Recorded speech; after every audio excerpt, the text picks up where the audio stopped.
ಇಂದು ಕರ್ನಾಟಕ ರಾಜ್ಯ ಬೀದಿ ವ್ಯಾಪಾರಿಗಳ ಸಂಘದ ವತಿಯಿಂದ ಎಲ್ಲ ಪದಾಧಿಕಾರಿಗಳಿಗೂ ಕೂಡಿ ಇವತ್ತು ಕಮಿಷನರ್ ಮಾನ್ಯ ನಗರ ಪಾಲಿಕೆ ಆಯುಕ್ತರಿಗೆ ಮನವಿಯನ್ನು ಸಲ್ಲಿಸ್ತಾ ಇದ್ದೇವೆ. ಮೂಲಭೂತ ಸೌಕರ್ಯಗಳೇನಿದ್ದೇವೆ ಬೀದಿ ವ್ಯಾಪಾರಿಗಳು ನಮ್ಮ ಸಂಘದ ಸದಸ್ಯರು ಗುಲ್ಬರ್ಗನಲ್ಲಿ 6,500 ಸದಸ್ಯರಿದ್ದು ಕಲಬುರಗಿ ನಗರದಲ್ಲಿ ಬೀದಿ ವ್ಯಾಪಾರಿಗಳು ಎಲ್ಲಿ ಬೇಕಲ್ಲಿ ವ್ಯಾಪಾರ ಮಾಡ್ತಾರ, ಜನಸೇವೆ ಮಾಡ್ತಾರ. ಅಂಥವ್ರಿಗೆ ಏನದ ಮಹಾನಗರ ಪಾಲಿಕೆ ಜಿಲ್ಲಾ ಆಡಳಿತ ವಂಚಿಸಿದೆ ಅಂದ್ರೆ 14-15ರಲ್ಲಿ ಅಮೆಂಡ್ಮೆಂಟ್ ಪಾಸ್ ಆಗಿದೆ ಅಂದರೂ ಕೂಡ ಅವ್ರಿಗೆ ಇಲ್ಲಿವರೆಗೆ ವೆಂಡರ್ ಜೋನ್ ಕಟ್ಟಿಕೊಟ್ಟಿಲ್ಲ, ಯಾವುದೇ ಸೌಲಭ್ಯ ಕೊಟ್ಟಿಲ್ಲ. ಅವ್ರಿಗೆ ಯಾವುದೇ ಆಗಲಿ ಇದು ಆಗಲಿ ಯಾವುದು ವಸತಿ ನಿಲಯ ಆಗಲಿ ಮತ್ತು ಅವ್ರಿಗೆ ಲೋನಿಂದ ಆಗಲಿ ಮತ್ತು ಮೊದಲನೇದಾಗಿ ವ್ಯಾಪಾರ ಮಾಡ್ಲಿಕ್ಕೆ ಏನದ ಅವ್ರಿಗೆ ಅನುಕೂಲ ಮಾಡಿಕೊಡ್ಬೇಕು. ಮಳೆ ಬಿಸಿಲ ಗಾಳಿ ಅಲ್ಲದೆ ಸಾರ್ವಜನಿಕರ ಸೇವೆ ಸಲ್ಲಿಸ್ತಾರೆ. ಅವರಿಗೆ ಕಾನೂನು ಮಾಡ್ಯದ, ಸೆಂಟ್ರಲ್ ಗೌರ್ಮೆಂಟ್ ಮಾಡ್ಯದ, ರಾಜ್ಯ ಸರ್ಕಾರನೂ ಮಾಡಿದೆ ಅಂದ್ರೆ ಮಾಡಿದ ಪ್ರಕಾರ ನಿಯಮಾವಳಿ ಪ್ರಕಾರ 14-15 ನಿಯಮಾವಳಿ ಪಾಸ್ ಆಗಿದೆ ಕರ್ನಾಟಕ ರಾಜ್ಯದಲ್ಲಿ. ಆಗಿದೆ ಅಂದ್ರು ಇನ್ನೊವರಿಗೆ 11 ವರ್ಷ ಸಾಲ ಅಂದ್ರು ಇಲ್ಲಿ ಕಲಬುರಗಿ ಮಹಾನಗರ ಪಾಲಿಕೆಯಲ್ಲಿ ಒಂದು ವೆಂಡರ್ ಜೋನ್ ಇಲ್ಲ. ಸುಳ್ಳಿನ ಕಂತಿ ಕಟ್ಟಿದಾರೆ ಮಹಾನಗರ ಪಾಲಿಕೆ ಆಯುಕ್ತರು, ಸಿಬ್ಬಂದಿಗಳು, ಬೀದಿ ವ್ಯಾಪಾರಿಗಳು, ಬೀದಿ ಪಾಲ ಮಾಡಿದವರು, ಸಂಬಂಧಪಟ್ಟ ಅಧಿಕಾರಿಗಳೇ, ಆಯುಕ್ತರಲ್ಲಿ, ಸಿಬ್ಬಂದಿಗಳಲ್ಲಿ, ಇದ್ರ ಮೇಲೆ ಇದ್ದಂತ ಜಿಲ್ಲಾ ಆಡಳಿತ ಇವರು ಮತ್ತು ಪ್ರಾದೇಶಿಕ ಆಯುಕ್ತರಾದಂತ ಇಲ್ಲಿಂದ MLAಗಳಾಗಲಿ, ಉಸ್ತುವಾರಿ ಮಂತ್ರಿಗಳಾಗಲಿ ಇದಕ್ಕೆ ಗಮನ ಹರಿಸಬೇಕು.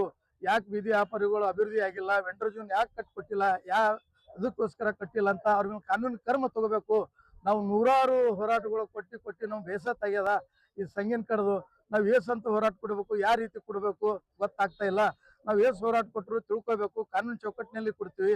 ಬೆಂಗಳೂರಿನಿಂದ ಕೆಲವು ಗೈಡ್ಲೈನ್ ಡಾಕ್ಯುಮೆಂಟ್ ಬಂದಿವೆ. ನಮಗೆ ಏನ್ ಬಂದಿವೆ, ನಿಮ್ಗೆ ಏನಾದ್ರು ಆದ್ರೆ ಬೀದಿ ವ್ಯಾಪಾರಿಗಳು ಗುಲ್ಬರ್ಗ ನಗರದಲ್ಲಿ ಮಹಾನಗರ ಪಾಲಿಕೆ ಸಹಾಯ ಮಾಡಿದೆ ಅನ್ನೋದು ಇನ್ನವರಿಗೆ 0ನೇ ಅದ, ಯಾವ್ದು ಸಹಾಯ ಮಾಡಿಲ್ಲ. ಹೆಡ್ ಆಫೀಸ್ ಲೆಟರ್ ಬಂದ್ರು ಅದಕ್ಕೂ ಬೆಲೆ ಇಲ್ಲ ಅಂದ್ರೆ ಇವರು ಕಾನೂನು ಏನಾದ್ರು ಗಾಳಿಗೆ ತೂರಿ ಕೆಸಿಗೆ ಇಲ್ಲಿ ಮಹಾನಗರ ಪಾಲಿಕೆ ಆಯುಕ್ತರಾಗಲಿ ಎಲ್ಲ ಸಿಬ್ಬಂದಿ ಮಾಡ್ತಾ ಇದ್ರು, ಮನ್ಸಿಗೆ ಬಂದಂಗ ಚೆಲ್ಲಾಟ ಆಡ್ತಾ ಇದಾರ. ಇದು ನಾವು ಅವ್ರಿಗೆ ಇವತ್ತಿಂದ ಪ್ರತಿಭಟನೆ ಮೂಲಕ ವಾರ್ನಿಂಗ್ ಕೊಡ್ತಿದ್ದೆವು. ಈ ಟೈಪ್ ಮಾಡಬಾರ್ದವರು. ಮುಂದೆ ಮಾಡಿದಿರಪ್ಪ ಅಂದ್ರೆ ನಾವು ಧರಣಿ ಹಾಕೋತೀವಿ. ಅನಾಹುತ ಆದ್ರೆ ಅದಕ್ಕೆ ಕಾರಣೀಭೂತ ಅವರೇ ಆಗ್ತಾರ. ಮತ್ತೆ ಇನ್ನೊಂದು ಏನದ, ದೊಡ್ಡ ಕೆಲಸಗಳು ಇವತ್ತು ಟೆಂಡರ್ ಕೊಡ್ತಾರೆ ಯಾವ್ಯಾವ ಇಲಾಖೆದವರಿಗೆ.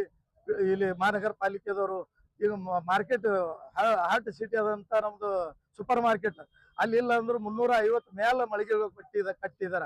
1.5 ಕೋಟಿ ಖರ್ಚ ಮಾಡಿ ಮಹಾಪೌರು ಇವ್ರು ಕಟ್ಟಿದಾರ ಅಂದ್ರೆ ಟೆಂಡರ್ದಲ್ಲಿ ಪಾಲುದಾರ ಸೇರಿ ರೊಕ್ಕಕ್ಕೆ ಆಶೆಯಾಗಿ ದೊಡ್ಡ ಮಂದಿಗೆಲ್ಲ ಅನುಕೂಲ ಮಾಡ್ತಾರ. ಬಡ ಬೀದಿ ವ್ಯಾಪಾರಿಗಳು ಅದೇ ಮಳಿಗೆಗಳು ಕೊಟ್ಟು ನಿಮ್ ಮಹಾನಗರ ಪಾಲಿಕೆಗೆ ಕರ ವಸೂಲಿ ಆಗ್ತದ. ನಿಮ್ಮಂತ ಅಧಿಕಾರಿಗಳು ಒಳ್ಳೆ ಹೆಸರು ಆಗ್ತದ. ಅದೇ ಯಾಕೆ ಮಾಡ್ತಾ ಇಲ್ಲ ನೀವು? ಯಾರು ಪೇಪರ್ ನೋಟಿಫಿಕೇಶನ್ ಇಲ್ಲ, ಏನು ಇಲ್ಲದೆ ನೀವು ಮನ ಬಂದಂಗೆ ಅಲ್ಲಿ 350 ಮಳಿಗೆಗಳು ಮಾಡಿದಿರಿ. ಅಲ್ಲಿ ಸೂಪರ್ ಮಾರ್ಕೆಟ್ ಮೇಲೆ PWD ಜಾಗದಾಗ ನಮ್ಮ ಬೀದಿ ವ್ಯಾಪಾರಿ ಕೊಡು ಅಂದ್ರೆ PWD ಜಾಗದ ಮ್ಯಾಗ ಬೆಂಗಳೂರಿನಿಂದ ಆದೇಶ ಬಂದಾಗ ಮಾಡ್ತೀನಿ ಅಂದಿರಿ. ಅದಕ್ಕಿಂತ ಮೊದಲು ಏನದ IAS ಆಫೀಸರ್ಗಳು ಉಜ್ವಲ್ ಕುಮಾರ ಮತ್ತಪ್ಪ ಅಂದ್ರೆ ಸುನಿಲ್ ಕುಮಾರ್ ಅವರು IAS ಅವರು ನಮಗಿಲ್ಲಿ ಜೈಲ್ ಅಂತ ಹಳಿ ಜಾಗ ಗುರುತಿಸ್ಕೊಟ್ಟಿದಾರ. ಅಲ್ಲೇನ ವ್ಯವಸ್ಥೆ ಮಾಡಿ ಬೀದಿ ವ್ಯಾಪಾರಿಗಳು ಎಷ್ಟು ವಿವಿಧ ವಸ್ತುಗಳು ವ್ಯಾಪಾರ ಮಾಡ್ತಾರ ಸೂಪರ್ ಮಾರ್ಕೆಟ್ ನಲ್ಲಿ. ಓಲ್ಡ್ ಬಜಾರ, ಜನತಾ ಬಜಾರ ಎಲ್ಲ ಕಡೆ ಅವ್ರಿಗೆ ಒಗ್ಗಟ್ಟು ಮಾಡಿ ಇಲ್ಲಿ ಜೈಲ್ದಾಗ ತಂದು ಈ ಜೈಲ್ದಾಗ ಏನ್ ನೀವು ಗುರುತಿಸಿದ ಸ್ಥಳ ಅದ ಅಲ್ಲಿ ಏನದ ಅವ್ರಿಗೆ ಅನುಕೂಲ ಮಾಡಿಕೊಡ್ಬೇಕು. ನೀರಿಂದು, ಸ್ವಚ್ಛಾಲಯದು, ಲೈಟಿಂದು ಮಾಡಿ ಕೊಟ್ರು. ಅವ್ರಿಗೆ ವ್ಯವಸ್ಥೆ ಪ್ರಕಾರ ಮಾಡಿಕೊಟ್ರು. ಅಲ್ಲೂ ವ್ಯಾಪಾರ ಮಾಡ್ತಾರ. ಮತ್ ಫುಟ್ಪಾತ್ ಮಾಡಿರಿ ಮಾರ್ಕೆಟ್ ನಲ್ಲಿ. ಫುಟ್ಪಾತ್ ಮಾಡಿದ್ರೆ ಸಾರ್ವಜನಿಕ ನಡಿಲಕ್ಕ ನಾವು ಬೀದಿ ವ್ಯಾಪಾರಿಗಳು ನಾವು ತಲೆ ಮೇಲೆ ಕೂಡಿಸೋಲ್ಲ. ಕಾನೂನು ಚೌಕಟ್ಟಿನಲ್ಲಿ ವ್ಯಾಪಾರ ಮಾಡ್ರಿ ಅಂತೀವಿ ನಮ್ಮ ಸದಸ್ಯರಿಗೆ. ಮತ್ ನೀವು ಜನಗಳು ಓಡಾಡತ್ತಲ್ಲ ನಮ್ಮ ಬೀದಿ ವ್ಯಾಪಾರ ಕೂಡಿಸ್ತೀರಿ ಮಾಡ್ತೀರಿ. ಮತ್ ಸಂಚಾರಿ ಪೊಲೀಸ್ ಇಲಾಖೆದವರು ನಾವು ಮನವಿ ಮಾಡ್ತೀವಿ, ಕಮಿಷನರ್ ಕೊಡ್ತೀವಿ. ಮತ್ತೆ ಮಹಾನಗರ ಪಾಲಿಕೆ ವ್ಯಾಪ್ತಿದಾಗ ಬಂದಂತ ಹೆಲ್ತ್ ಆಫೀಸರು, ಅಭಯ್ ಕುಮಾರ್ ಪರಿಸರ ಇಂಜಿನಿಯರ್ಗಳು, ಕಮಿಷನರ್ಗಳು ಈ ಕಡೆ ಗಮನ ಕೊಟ್ಟು ಫುಟ್ಪಾತ್ ಖಾಲಿ ಮಾಡಿ ಸಾರ್ವಜನಿಕ ನಡಿಲಾಕ್ ಕೊಡ್ಬೇಕು. ಅಲ್ಲಿ ಕುಂತಂತ ವ್ಯಾಪಾರಸ್ಥರಿಗೆ ಏನದ ಇಲ್ಲಿ ಗುರುತಿಸಿದ ಹಳೆ ಜೈಲಿನಲ್ಲಿ ಅದ ಒಗ್ಗಟ್ಟು ಮಾಡಿ ಎಲ್ಲ ವ್ಯಾಪಾರಸ್ಥರಿಗೆ ಅಲ್ಲಿ ನೀರಿನ ವ್ಯವಸ್ಥೆ, ಸ್ವಚ್ಛಾಲಯ ಎಲ್ಲ ಮೂಲಭೂತ ಸೌಕರ್ಯ ಕೊಟ್ಟು ಅವ್ರಿಗೆ ಮುಂದುವರಿಸ್ಕೋಬೇಕಂತ ನಮ್ದು ಬೇಡಿಕೆ ಅದ ಇವತ್ತು. ಮತ್ತು ಏನದ ಅದು ಮಾರ್ಕೆಟ್ ನಲ್ಲಿ 350 ಏನ್ ಮಳಿಗೆಗಳು ಕಟ್ಟಿದಿರಿ ನಮ್ಮ ಬೀದಿ ವ್ಯಾಪಾರಿಗಳು ಕೊಡ್ಬೇಕಂತ ನಾವು ವಿನಂತಿಸ್ತೀವಿ. ನಿಮ್ಮ ಮಹಾನಗರ ಪಾಲಿಕೆ ಜಿಲ್ಲಾಡಳಿತಕ್ಕೆ ಅದೇನ್ ತಿಂಗಳಿಗೆ ಏನು ಕಟ್ಟದ ಕರ ವಸೂಲಿ ನಿಮಗ್ ಟ್ಯಾಕ್ಸ್ ಬರ್ತದ, ಅಧಿಕಾರಿಗಳು ಹೆಸರು ಆಗ್ತದ. ನಮ್ಮ ಬೀದಿ ವ್ಯಾಪಾರಿಗಳು ನೆಮ್ಮದಿಲಿಂದ ವ್ಯಾಪಾರ ಮಾಡ್ಲಕ್ಕ ಅವ್ರಿಗೆ ಅನುಕೂಲ ಮಾಡಿಕೊಟ್ಟಂಗ ಆಗ್ತದ. ಈಗ ನಮ್ಮ KMF ಡೈರಿ ಬಲ್ಲಿನವರು 10-12 ಜನ ಬಂದಿದಾರೆ ನಮ್ಮ ಕಾರ್ಯಾಲಯಕ್ಕೆ. ಮೊನ್ನೆ ಬಂದು ಅಳು ತೋರಿಸ್ತಾರ ಅವ್ರು. ಏನ್ರಿ ನಮಗ್ ಚೇಬೆ ಆಟ ನಮಗೇನು ಇದು ಕಟ್ಟಿಕೊಟ್ಟಿದಾರ, ಅಷ್ಟೇ ಪ್ಲಾಟ್ಫಾರ್ಮ್ ಕಟ್ಟಿಕೊಟ್ಟಿದಾರ, ಮ್ಯಾಗ ಮಳಿಗೆ ಕಟ್ಟಿಲ್ಲ, ಏನಿಲ್ಲ. ಕೋರ್ಟಿಗೆ ಹೋಗ್ಯದಂತ KMF ಡೈರಿದವ್ರು ಹಾಕಿದಾರ ಅಂತಾರ. ಮೊನ್ನೆ 2 ತಿಂಗಳ ಮೊದಲು ಪಟ್ಟಣ ಮಾರಾಟ ಸಮಿತಿ ಮೀಟಿಂಗ್ ಕರೆಸಲ್ಲಿ ಅದು ನಾನು ಸದಸ್ಯ ಮಹಾನಗರ ಪಾಲಿಕೆ ಆಯುಕ್ತರಿಗೆ ಕೇಳ್ದೆ, ಸರ್ ಇದು ಏನ್ರಿ ಇದು ತೊಂದರೆ ವ್ಯಾಪಾರಸ್ಥರು ಮತ್ತು ಬಜೆಟ್ನು ಅದ ಕಟ್ತಾ ಇಲ್ಲ ಅಂದ್ರೆ ಇಲ್ಲ 2 ತಿಂಗಳನ್ನ ಕಟ್ಟಿಕೊಡ್ತೀನಿ, ಈಗ ಏನದ ನಮ್ಮ ಕೋರ್ಟ್ ಕರೆದ ನಾವೇ ಗೆದ್ದಿದ್ದೆವು ಅಂತ ಅವ್ರು ಹೇಳಿದ್ರು. ಅದಕ್ಕೆ ನಾವು ಅಲ್ಲಿ KMF ಡೈರಿಲಿಂದ ತರಕಾರಿ ಮಾರುವಂಥ ಅಕ್ಕ ತಂಗಿಯವರು ಬಂದಿದಾರ, ಅವ್ರಿಗೂ ನೆರವು ಮಾಡಿಕೊಡ್ಬೇಕು. ಜಲ್ದಿ ಶೀಘ್ರದಾಗ ಅಲ್ಲಿ KMF ಡೈರಿದು ಏನದ ಅವು ಮಳಿಗೆಗಳು ಕಟ್ಟಿ ವ್ಯಾಪಾರ ಮಾಡಿ ಅನುಕೂಲ ಮಾಡಿಕೊಡ್ಬೇಕು. ಮತ್ತು ಅದೇ ಥರ ಎಲ್ಲೆಲ್ಲಿ ಗುಲ್ಬರ್ಗಾದಲ್ಲಿ ವ್ಯಾಪಾರ ಮಾಡತಕ್ಕಂಥ ಬಡ ಜನರ ಅವ್ರಿಗೆ ಅನುಕೂಲ ಮಾಡಿಕೊಟ್ರು. ಸಾರ್ವಜನಿಕರು ಮಾಡ್ತಾ ಇಲ್ಲ ನೀವು, ಇದು ನಾ ಕೇಳ್ತೀನಿ. ನಾವು ಭಾಳ ಕಟ್ಟುನಿಟ್ಟಿನ ನಿಮಗೆ ಘೋರಾಗಿ ಆಗ್ರಹಿಸ್ತೀವಿ. ಮುಂದಿನ ದಿನಗಳು ಮಾಡಲಿಲ್ಲಪ್ಪ ಅಂದ್ರೆ ಭಾಳ ದೊಡ್ಡ ರಸ್ತಾ ರೋಕೋ ಭಾಳಷ್ಟು ನಾವು ಮಾಡ್ಬೇಕಾಗ್ತದ. ನಾವು ಇಷ್ಟಕ್ಕೆ ಬಿಡಲ್ಲ ಮತ್ತು ಕೋರ್ಟ್ ಕಟ್ಲೇನು ನಿಮ್ಮ ಮೇಲೆ ಹಾಕ್ತೀವಿ. ಈ ದಿವಸ ನೋಡಿದೆವು, ಭಾಳ ಭಯಾನಕ ನೀವು ನಮಗೆ ತ್ರಾಸ ತೊಂದರೆ ಕೊಟ್ಟಿದ್ದೀರಿ. ಅವ್ರನ್ನು ಯಾವ್ದು ಕೆಲಸ ಮಾಡ್ತಾ ಇಲ್ಲ, ಎಷ್ಟು ಮಾಂಪರ್ ಬರ್ತಾರ, ಸುಳ್ಳಿನ ಹೇಳಿಕೆ ಹೇಳ್ತಾರ ಹೋಗ್ತಾರ. ನಾವೆಲ್ಲಿ ಹೋಗ್ಬೇಕು, ಬಡ ಜನ ಏನ್ ಮಾಡ್ಬೇಕು?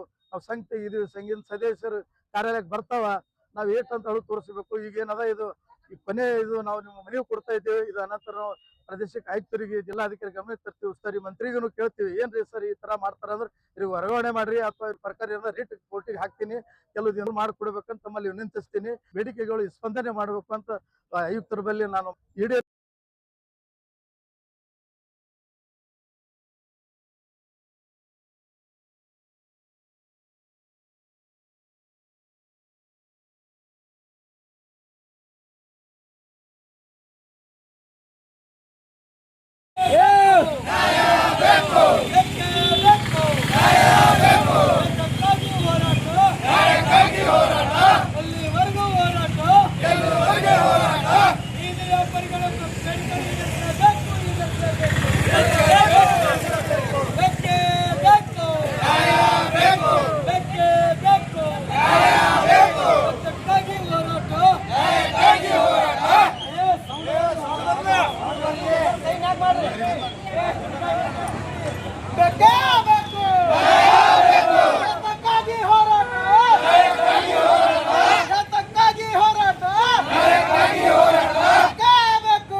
ಬೀದಿ ವ್ಯಾಪಾರಿಗಾಗಿ 7 ತುಣಲ್ ಮಾರುಕಟ್ಟೆ ನಿರ್ಮಾಣ ಮಾಡಲೇಬೇಕು.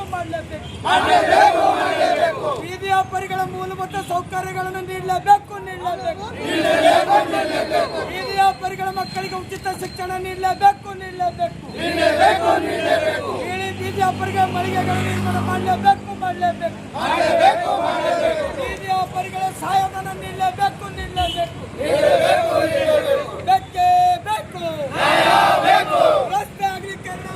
ಕರ್ನಾಟಕ ರಾಜ್ಯ ಬೀದಿ ವ್ಯಾಪಾರಿಗಳ ಸಂಘದ ಸಮಿತಿ ವತಿಯಿಂದ ನಮ್ಮ ನಗರದ ಜಗತ್ ವೃತ್ತದಿಂದ ಮಹಾನಗರ ಪಾಲಿಕೆವರೆಗೂ ಬೃಹತ್ ಪ್ರತಿಭಟನೆ, 100 ಕಾರ್ಯಕರ್ತರು 100 ವ್ಯಾಪಾರಸ್ಥರನ್ನು ಒಳಗೊಂಡಂತ ಒಂದು ದೊಡ್ಡ ಪ್ರತಿಭಟನೆ ಮಾಡಿ ನಾವು ಇವತ್ತು ಮಹಾನಗರ ಪಾಲಿಕೆ ಆಯುಕ್ತರು ಮನವಿ ಕೊಡ್ತಾ ಇದ್ದೀವಿ.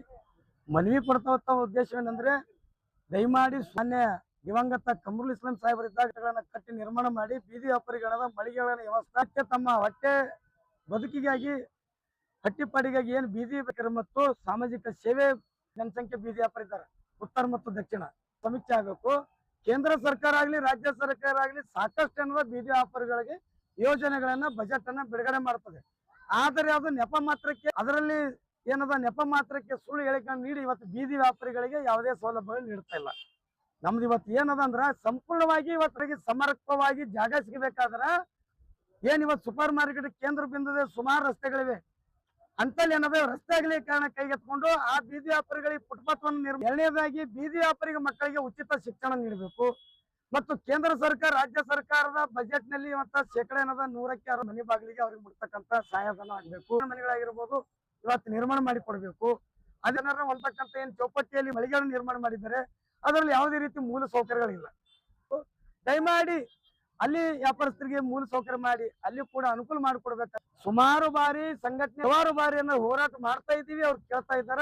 ಪಾಲಿಕೆ ಏನಿದೆ ಇಲ್ಲ ಅಧಿಕಾರಿಗಳಿಗೆ ಕಿವಿ ಮುಡ್ತಾ ಇಲ್ಲ ಅಂತ ಈ ಸಂದರ್ಭ ಅದಕ್ಕೆ ಇವತ್ತು ಕೊನೆಯದಾಗಿ ಮನವಿ ಕೊಡ್ತಾ ಇದ್ದೀವಿ.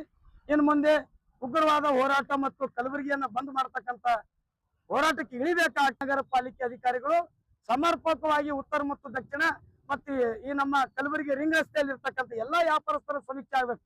ದಯಮಾಡಿ ಎಲ್ಲಾ ಕಡೆ ಇವತ್ತು ವ್ಯಾಪಾರಸ್ಥರು ಬೀದಿ ಸವಲತ್ತು ಮೂಲ ಸೌಕರ್ಯಗಳನ್ನು ನಿರ್ಮಾಣ ಮಾಡಿ ಕೊಡ್ಬೇಕಂತೇಳಿ ಇವತ್ತು ನಾವು ಮನವಿ ಮೂಲಕ ಒಂದು ಮನವಿ ಮಾಡ್ಕೊಳ್ತಾ ಇದ್ದೀವಿ. ಇದೇ ಮಾಡತನ ಮುಂದುವರೆದ್ರೆ ದಯಮಾಡಿ ನಾವೇನದ ಬೀದಿ ವ್ಯಾಪಾರಿಗಳಿಗೆ ಕಿರುಕುಳ ಹೆಚ್ಚಾಗ್ತಾ ಇದೆ.